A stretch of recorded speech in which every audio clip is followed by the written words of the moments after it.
Mumbai police की crime branch की property cell ने राज कुंद्रा से जुड़े पोर्नोग्राफी केस में शुक्रवार को एक्ट्रेस शर्लिन चोपड़ा को पूछताछ के लिए बुलाया। इस दौरान लगभग 8 घंटों तक शर्लिन चोपड़ा से पूछताछ हुई। बाद में शर्लिन चोपड़ा ने पुलिस स्टेशन से निकलकर मीडिया से बात की और कहा कि उनसे जो भी कुछ पूछा गया उसका उन्होंने पुलिस को जवाब दे दिया। शर्लिन ने कहा, कुछ दिनों पहले प्रॉपर्टी सेल के जांच अधिकारियों ने मुझे सीआरपीसी की धारा 160 के तहत पूछताछ के लिए सम्मन भेजा था। मैं आज पूछताछ के लिए हाजिर हुई। उन्होंने मुझसे आर्म्स प्राइम मीडिया और राज कुंद्रा से संबंधित सभी जानकारियां साझा करने को कहा। मैंने वही किया जो मुझसे करने के लिए कहा गया।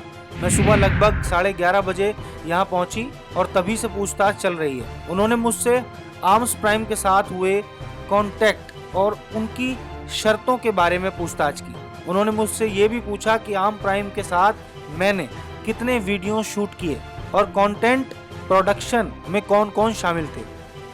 शर्लिन चोपड़ा ने बताया कि उनसे राज कुंद्रा के बारे में भी पूछताछ की गई।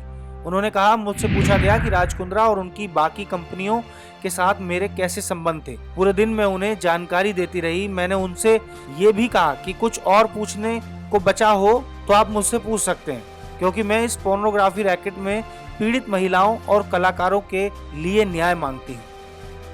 शर्लिन ने इस मामले में राखी सावंत के बयान की भी तीखी आलोचना की। उन्होंने कहा, राखी सावंत जैसे लोग सामने आकर कहते हैं कि राज कुंद्रा ऐसे हैं, शिल्पा शेट्टी ऐसी हैं, उनकी जय जयकार करते हैं। उन्हें समझना चाहिए कि बिना फैक्ट जाने ऐसी बयानबाजी से बचना चाहिए।